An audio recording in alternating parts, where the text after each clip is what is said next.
pernyataan Buya Hamka bahwa Wahabi disebarkan di Indonesia itu oleh Belanda untuk memecah belah bangsa Indonesia.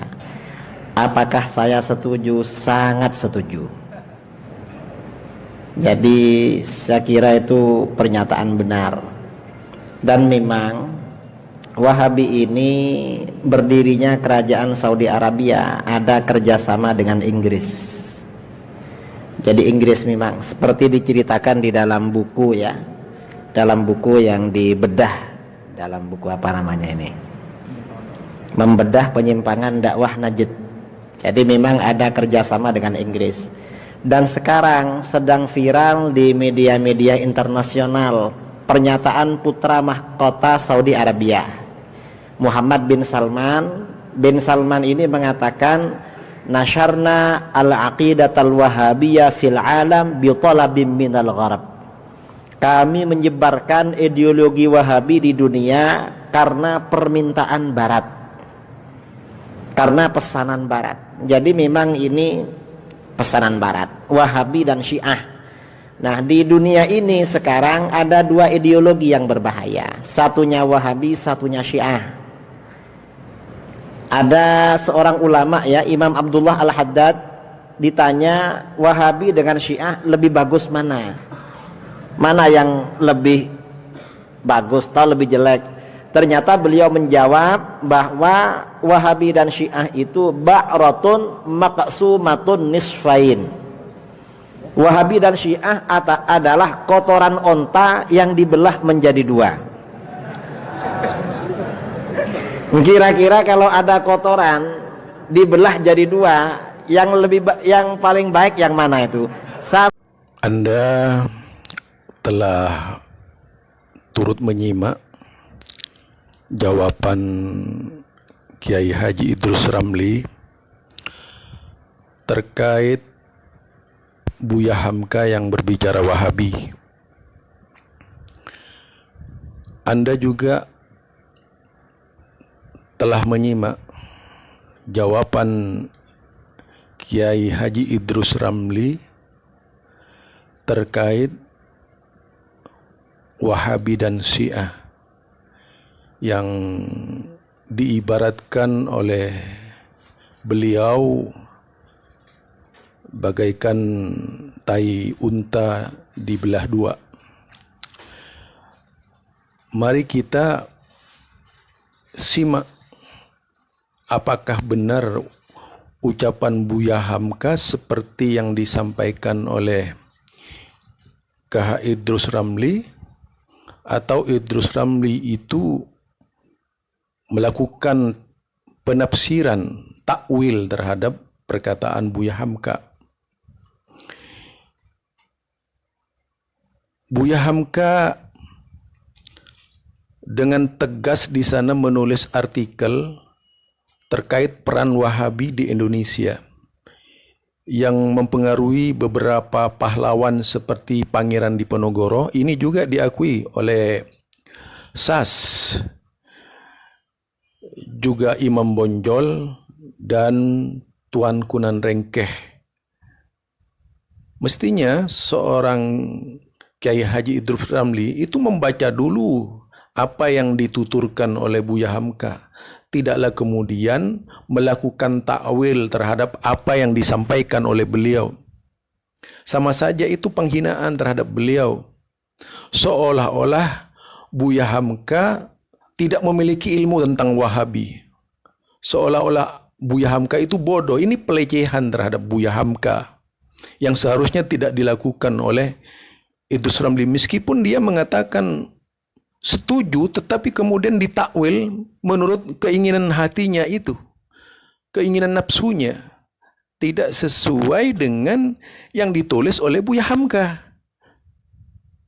Jadi seolah-olah yang menimbulkan konflik di Indonesia ini adalah Wahabi. Kalau kita pertanyakan, Islam di Indonesia ini orientasinya kemana? Itu juga perlu dijawab. apa orientasinya benar-benar Ahlus Sunnah wal Jamaah atau sekedar klaim Ahlus Sunnah wal Jamaah. Mestinya adil dong. Apa benar iya praktek-praktek tradisi yang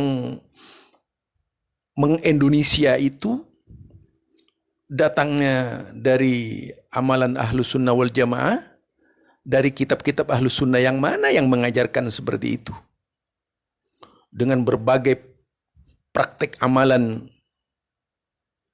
Kalau kita ingin berbicara lebih jauh tentang Ahlus Sunnah wal Jamaah, sama dengan Kiai Haji Idrus Ramli yang mengatakan bahwa Wahabi itu adalah pencipta konflik di Indonesia. Ini tentu dalam rangka dan usaha menyudutkan Wahabi. Tidak ilmiah sama sekali. Karena ukurannya adalah subjektivitas. Dia sebagai seorang yang anti-Wahabi sudah pasti tidak bisa berdiri jujur. Kalau sudah orang benci pada siapapun, taruh kepada wanita cantik. Kalau ukurannya itu sudah benci dipakai kepada wanita cantik, secantik apapun menjadi jelek di mata dia. Apalagi kemudian jelek, makin dijelek-jelekkan. Ini logikanya. Orang benci seperti itu. Yang jelas perkataan beliau terhadap Buya Hamka itu sebuah pelecehan. Sebuah penghinaan terhadap Buya Hamka. Yang kedua, itu mengenai Syiah dan Wahabi yang mengutip dari kitab Tasbitul Fuad Juz 2 halaman 227. Oleh penulisnya,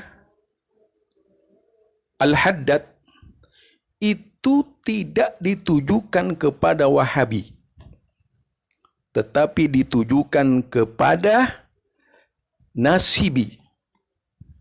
Nasibi ini orang yang tidak menyukai Ali bin Abi Thalib. Dan ini muncul sejak dahulu kala. Di dalam kitab-kitab Syiah sudah tertulis dalam bentuk hadis. Abu Bakar, Umar, Utsman, itu semua masuk dalam kategori Nasibi, Muawiyah dan sebagainya. Jadi tidak benar kemudian pengertian Nasibi ini langsung disandarkan kepada Wahabi. Padahal penulisnya sama sekali tidak mengarahkan kepada Wahabi, tetapi mengarahkan kepada kelompok Nasibi, lawan tanding dari Rafidhah. Siapa lagi yang dikatakan Nasibi? Semua Ahlus Sunnah yang mengagung-agungkan Abu Bakar, Umar, di mata Syiah itu disebut Nasibi. Yang mengangkat imamah Abu Bakar dan Umar atau memiliki perasaan cinta kepada Abu Bakar dan Umar, ini disebut Nasibi. Tetapi kalau kita menggunakan perkataan dari Imam Syafi'i, kalau aku harus disebut Rafidhah karena mencintai Ali bin Abi Thalib, maka saya adalah Rafidhah. Dan kalau aku harus disebut Nasibi jika mencintai Abu Bakar dan Umar, aku adalah Nasibi. Jadi di sini asas yang menjadi sandaran Imam Syafi'i itu adalah cinta kepada seluruhnya. Tidak memisah-misahkan. Sedangkan Syiah itu memisahkan antara cinta kepada Ali bin Abi Thalib sampai ke tingkat wala yang sangat tinggi dan benci kepada para sahabat hingga perasaan benci yang sangat tinggi sehingga memfitnah para sahabat.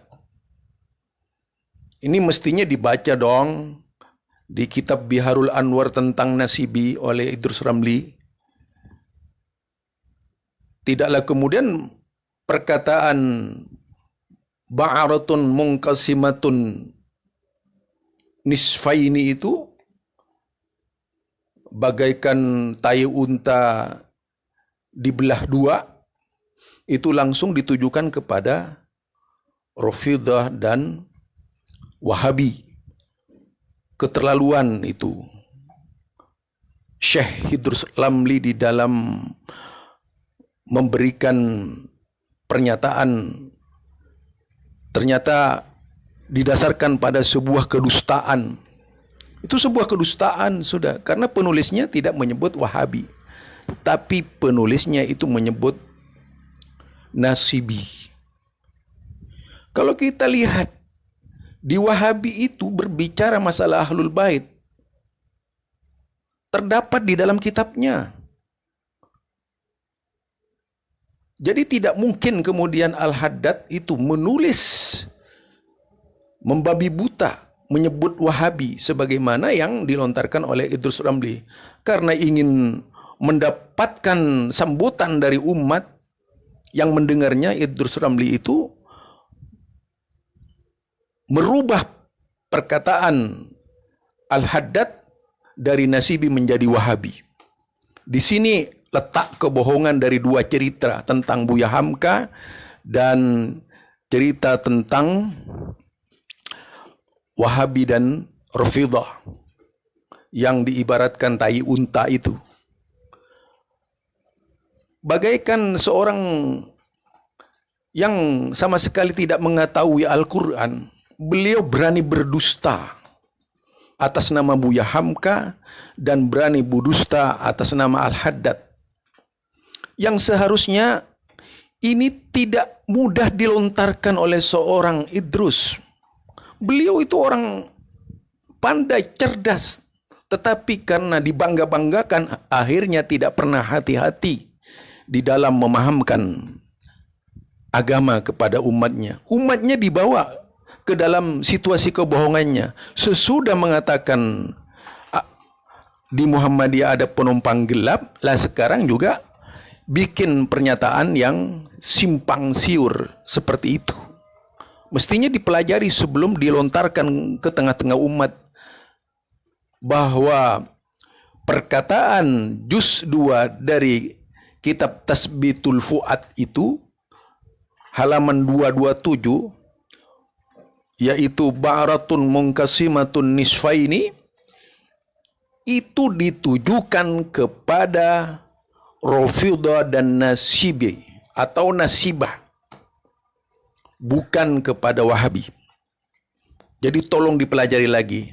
Pelajarilah rasa cinta Wahabi itu dalam berbagai kitabnya terhadap Ahlul Bait. Tentunya Ahlul Bait menurut definisi yang benar, bukan Ahlul Bait menurut definisi Syiah. Insya Allah, kalau kejujuran dipakai oleh Kiai Haji Idrus Ramli, itu akan lebih baik.